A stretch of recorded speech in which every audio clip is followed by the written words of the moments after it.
আসসালামু আলাইকুম। সবার আগে বাছাই করা 10টি আন্তর্জাতিক খবর জানিয়ে দেব। প্রথমেই থাকছে শিরোনাম। তবে তার আগে অনুরোধ থাকবে ভিডিওটিতে একটি লাইক দিবেন।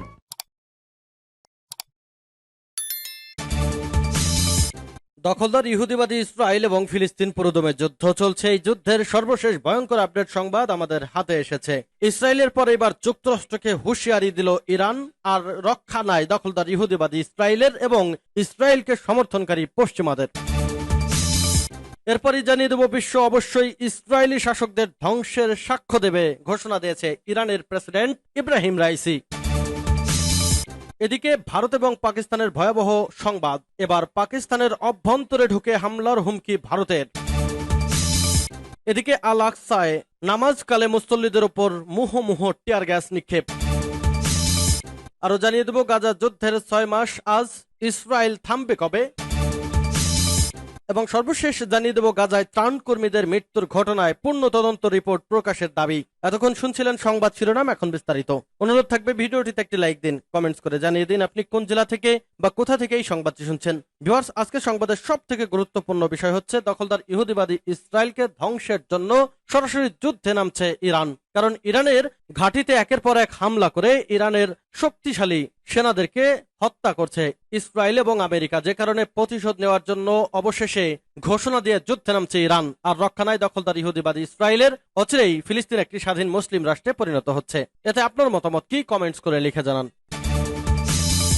কনসুলেটে হামলা, ইসরায়েলের পর এবার যুক্তরাষ্ট্রকে হুঁশিয়ারি দিল ইরান। ইরান যুক্তরাষ্ট্র সরকারকে লিখিত বার্তা দিয়ে নেতানিয়াহুর ফাঁদে না জড়াতে হুঁশিয়ারি দিয়েছেন ইরানের প্রেসিডেন্টের সহযোগী মোহাম্মদ জামশিদি। যুক্তরাষ্ট্র ইরানকে আমেরিকার স্থাপনাগুলোতে লক্ষ্যবস্তু না করার আহ্বান জানিয়েছে। এর জবাবে ইরান বলেছে, ইসরায়েল থেকে দূরে থাকো যাতে তুমি আঘাত না পাও। তাৎক্ষণিকভাবে এ বিষয়ে যুক্তরাষ্ট্রের কোনো মন্তব্য পাওয়া যায়নি। সিরিয়ার রাজধানী দামেস্কে সৌদি কনসুলেটে বিমান হামলায় 2 জেনারেল সহ ইসলামিক রেভলিউশনারি গার্ড কর্পসের আইআরজিসি সদস্য নিহত হওয়ার ঘটনায় ইসরায়েলকে দায়ী করেছে ইরান। এর আগে ইসরায়েলের কনসুলেটে হামলার প্রতিশোধ নেবে ইরান। এ নিয়ে ইসরায়েলকে এবার কড়া হুঁশিয়ারি দিল তেহরান। ইরানের এই হামলার আশঙ্কায় রীতিমতো ভয়ে আছে ইসরায়েল। ইতিমধ্যে কড়া নিরাপত্তার চাদরে ঢেকে গেছে তেল আবিব। জোরদার করা হয়েছে আকাশ প্রতিরক্ষা ব্যবস্থা। বৃহস্পতিবার থেকে বাতিল করা হয়েছে সেনাবাহিনীর ছুটি, বন্ধ করা হয়েছে দেশটির জিপিএস সেবা। যুদ্ধের শঙ্কায় পূর্বের আশ্রয় কেন্দ্রগুলো খোলার পরিকল্পনা করছে ইসরায়েল। সূত্র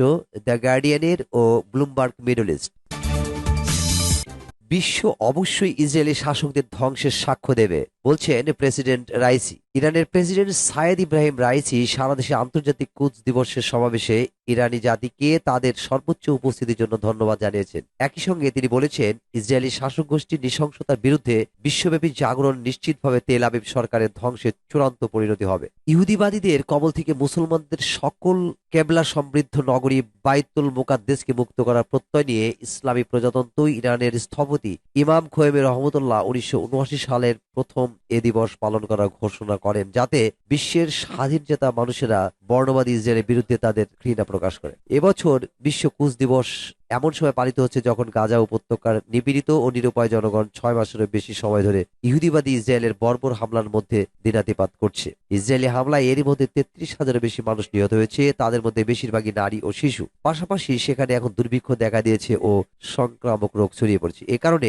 এবারে কুচ দিবসে বিশ্বের সব ধর্ম, বর্ণ ও জাতির মানুষ বিশ্বের বিভিন্ন দেশ ও অঞ্চলে ইসরায়েলি অপরাধের নিন্দা জানিয়ে গাজা উপত্যকার জনগণের প্রতি সমর্থন ঘোষণা করেছে। দিনের শেষে জারি করা এক বার্তায় প্রেসিডেন্ট রাইসি এই অনুষ্ঠানের বিষয়ে তাদের দায়িত্বের অংশকে সম্মান করার জন্য ইরানি জনগণের প্রতি কৃতজ্ঞতা প্রকাশ করেন। রাইসি তার বার্তায় আরো বলেন, এই মহাকাব্যিক এবং প্রশংসনীয় উপস্থিতি বিশ্বব্যাপী আধিপত্যকামীদের কাছে একটি উচ্চ বার্তা প্রচার করছে যে নিপীড়ন, ক্রোধ ও হত্যাকাণ্ড ব্যর্থতায় পরিণত হবে। প্রেসিডেন্টের বার্তায় আরো বলা হয়েছে, বিশ্বব্যাপী এবং সার্বজনীন আন্দোলন অবশ্যই একটি ফল বয়ে নিয়ে আসবে এবং বিশ্বের মানবজাতি সত্যই ঐশ্বরিক প্রতিশ্রুতি এবং ইহুদিবাদী শাসনের ধ্বংসের সাক্ষ্য দেবে। সূত্র পার্স টুডে। এবার পাকিস্তানের অভ্যন্তরে ঢুকে হামলার হুমকি ভারতের। ভারত বরাবরই সন্ত্রাসবাদ ইস্যুতে পাকিস্তানকে দায়ী করে আসছে, সেটার বিস্তৃতি অভ্যন্তরীণ থেকে আন্তর্জাতিক ফোরাম পর্যন্ত। একই ইস্যুতে এবার পাকিস্তানের ভেতরে ঢুকে অভিযান চালানোর হুঁশিয়ারি দিল দেশটি।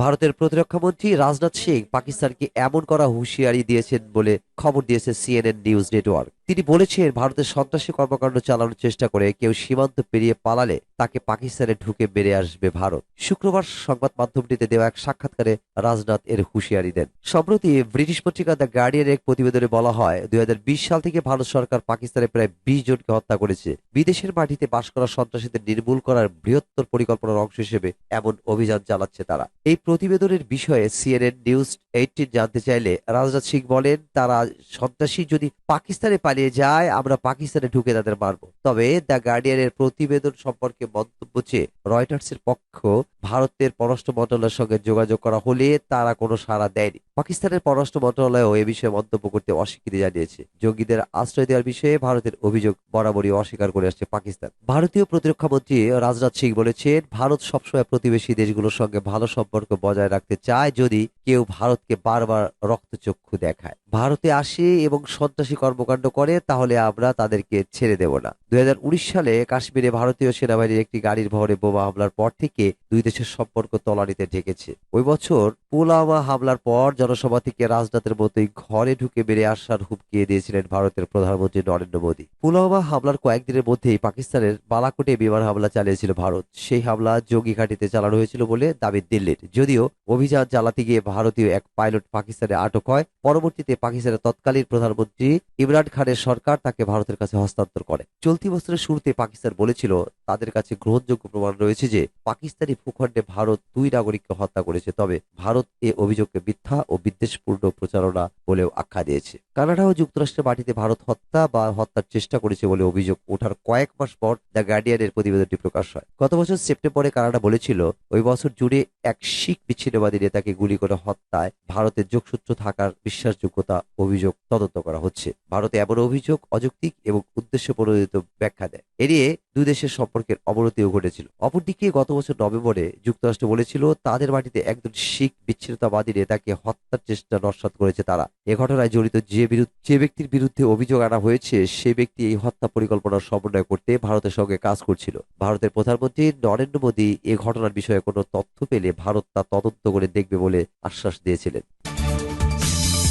আল-আকসায় নামাজকালে মুসল্লিদের উপর মুহুর্মুহু টিয়ার গ্যাস নিক্ষেপ। পবিত্র আল-আকসা মসজিদে ফিলিস্তিনি মুসল্লিদের বাধা দেওয়ার চেষ্টা করছে ইসরায়েলি বাহিনী। এমনকি নামাজের সময় ফিলিস্তিনদের উপর টিয়ার গ্যাস ছুড়েছে ইসরায়েলি বাহিনী। রমজানের শেষ শুক্রবার 5 এপ্রিল জুমাতুল বিদা উপলক্ষে এদিন ভোর থেকে আল-আকসায় জড়ো হতে থাকেন ফিলিস্তিনের হাজার হাজার ধর্মপ্রাণ মুসলিম। তবে মুসল্লিদের সাথে এমন বর্বর আচরণ করা হয়েছে। এছাড়া কয়েকজন মুসল্লিকে গ্রেপ্তারও করা হয়েছে। মধ্যপ্রাচ্য ভিত্তিক সংবাদ মাধ্যমগুলো বলছে নামাজের পরপরই তাদেরকে মসজিদ থেকে চলে যেতে বলে দখলদার ইসরায়েলি বাহিনী। এ সময় উত্তেজনা ছড়িয়ে পড়ে। এক জায়গায় অবস্থান নিয়ে প্রতিবাদ জানাতে থাকেন ফিলিস্তিনিরা। মুসল্লিরা সরে না যাওয়ায় ছত্রভঙ্গ করতে টিয়ার গ্যাস ছড়ে ইসরায়েলি বাহিনী। কয়েকজন মুসল্লিকে গ্রেপ্তারও করা হয়। তাদের বিরুদ্ধে সন্ত্রাসবাদের অভিযোগ আনা হয়েছে।